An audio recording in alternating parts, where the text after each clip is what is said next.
ಬಿಜೆಪಿಗೆ ಕಳೆದ ಒಂದು ವಾರದಿಂದ ಒಂದು ದೊಡ್ಡ ಅಸ್ತ್ರವಾಗಿ ಸಿಕ್ಕಿದ್ದು ಅಂತಂದ್ರೆ ಧ್ವಜ ದಂಗಲ್.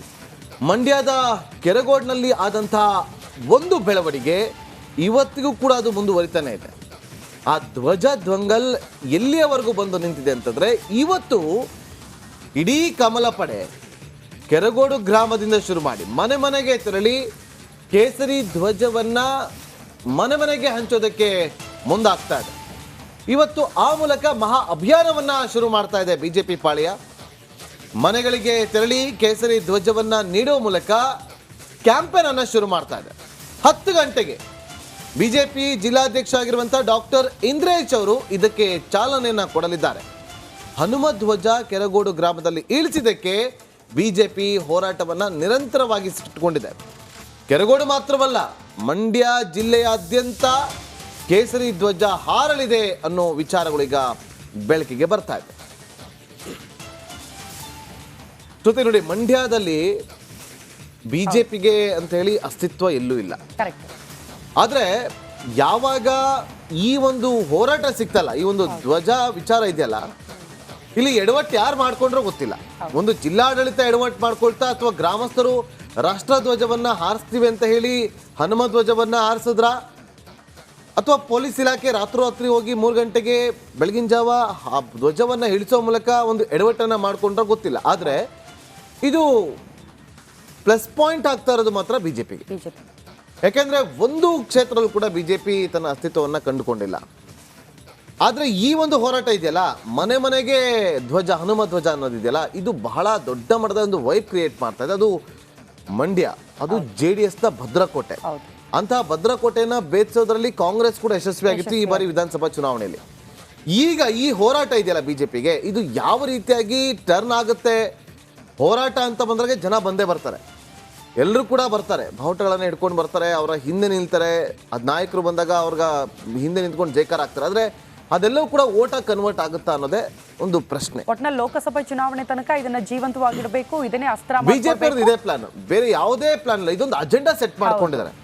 ಇದು ದೊಡ್ಡ ಮಟ್ಟದ ನೋಡಿ, ಕೇವಲ ಮಂಡ್ಯದಲ್ಲಿ ಶುರುವಾಗಿದ್ದು ಈ ಒಂದು ದಂಗಲ್ ಬಳ್ಳಾರಿವರೆಗೂ ವ್ಯಾಪಿಸ್ತು, ಬೆಳಗಾವಿಯಲ್ಲಿ ವ್ಯಾಪಿಸ್ತು, ಬೇರೆ ಬೇರೆ ಜಿಲ್ಲೆಗಳಲ್ಲೂ ಕೂಡ ಈ ಒಂದು ಧ್ವಜ ದಂಗಲ್ ವ್ಯಾಪಿಸ್ತಾನೆ ಹೋಗ್ತದೆ. ಅಂದ್ರೆ ನೀವು ಹೇಳ್ದಂಗೆ ಲೋಕಸಭಾ ಚುನಾವಣೆಗೂ ಕೂಡ ಇದು ಜೀವಂತವಾಗಿದ್ದೇ ಇರುತ್ತೆ.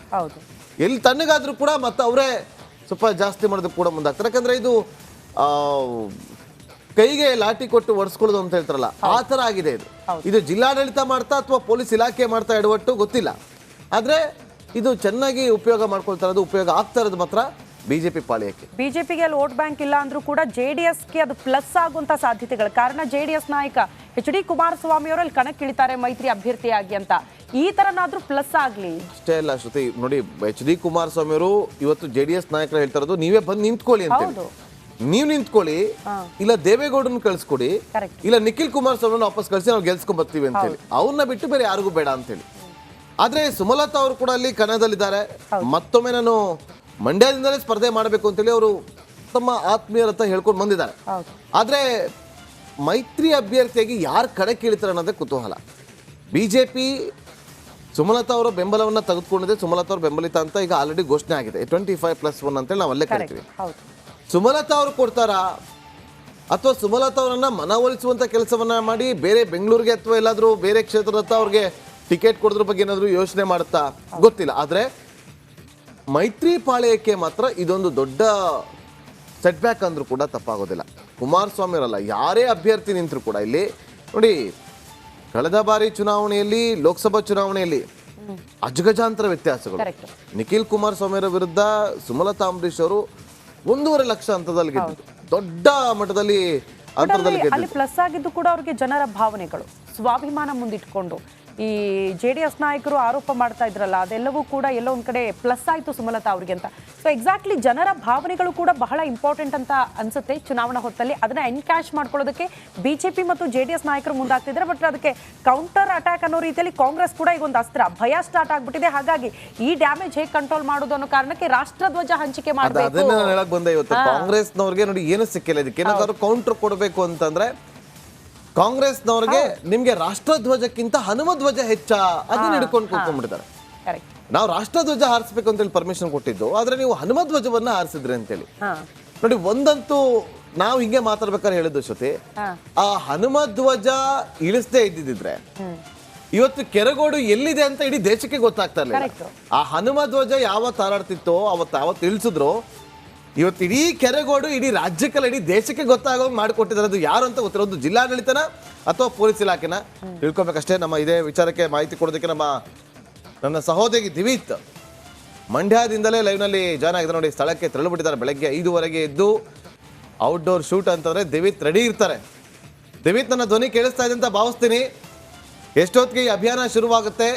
ಹೇಗಿದೆ ಈ ಅಭಿಯಾನದ ರೂಪರೇಷೆ ದಿವಿತ್? ಎಸ್, ಖಂಡಿತವಾಗ್ಲೂ ನಾಗೇಂದ್ರ ಬಾಬು, ಯಾಕಂತಂದ್ರೆ ನೋಡಿ 10 ಗಂಟೆಗೆ ಬಿಜೆಪಿ ಜಿಲ್ಲಾಧ್ಯಕ್ಷ ಇಂದ್ರೇಶ್ ಅವರು ಈ ಒಂದು ಮನೆ ಮನೆಗೆ ಹನುಮಾನ್ ಧ್ವಜ ಅಥವಾ ಭಗವದ್ ಧ್ವಜವನ್ನು ನೀಡುವಂತಹ ಅಭಿಯಾನಕ್ಕೆ ಚಾಲನೆಯನ್ನು ನೀಡುತ್ತಿದ್ದಾರೆ.